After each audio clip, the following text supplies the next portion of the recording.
Thank you very much, Mr. Speaker. It is my pleasure again to come to the floor to talk about the issue that is capturing all of the national attention and a lot of the attention of this body, and that is our pursuit of affordable health care for all Americans. You know, there's been a lot of discussion about this so-called public option, this choice that people would have when they're searching for insurance when they don't have it.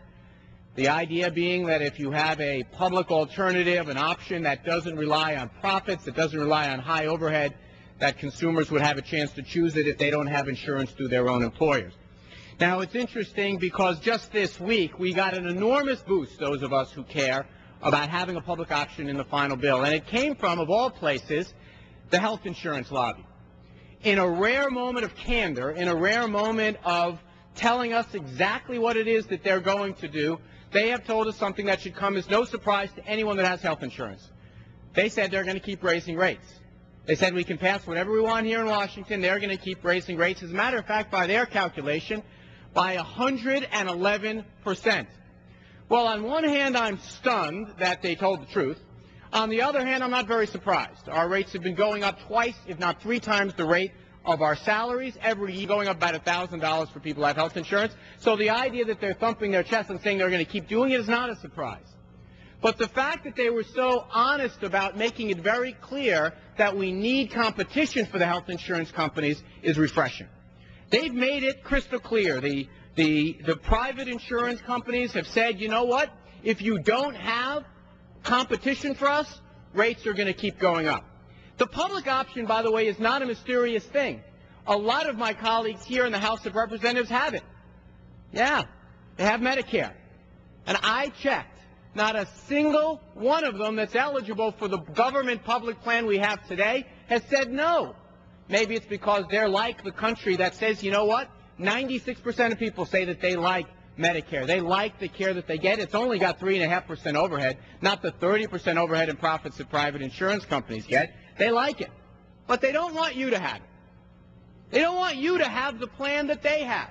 That so many members of Congress who are 65 said, you can't have it if you're 55 or 45 or 35. It's only for us. Well, that's not exactly true. It's for every single American who turns 65.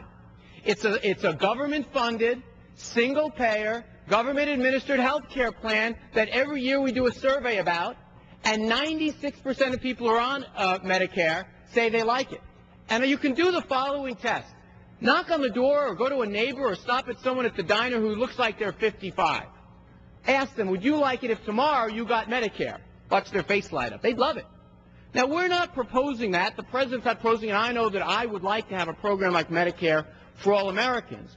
All that's being proposed in the public option is that people who don't have insurance through their work, people that don't have insurance through Medicare or Medicaid, that's a relatively small group of people, the 10% or so of the country, that when they go out and shop for insurance with the subsidies we're going to give them, one of the options is not the insurance companies that said in this report they're going to raise rates 111%. That's it. That's what the big boogeyman is all about. Let me show you this chart here to give you a sense for how unfrightening that concept would be. This is the $2.66 trillion of money we spend every year in health care. $2.6 trillion. I asked my colleagues, you think we can do a little bit better for $2.6 trillion? We're getting such a great bargain? Well, let's take a look at this. These boxes here, Medicare, Medicaid, DOD, Veterans Affairs, and Department of Health Services, are all single-payer, government-funded, government-administered health care plans. And every day I hear my Republican friends thumping their chest, you got to protect the VA, you got to protect Medicare. Oh, yeah? But you don't want to extend it to the rest of the country. Why is that? What's the big fear? The fear is they are in a wholly owned subsidiary of this group right here. This is the private insurance companies, the ones that wrote this report that says that rates are going to go up 111%. Now, in this $854 billion, do you know how much of that is profits and overhead? Take a guess. Up to 30%.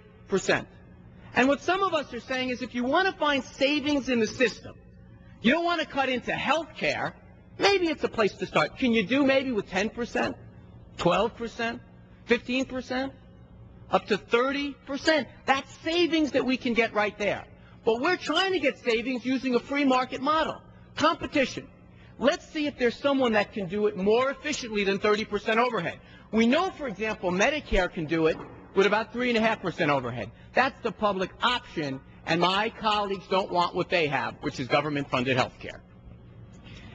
Gentleman yields back.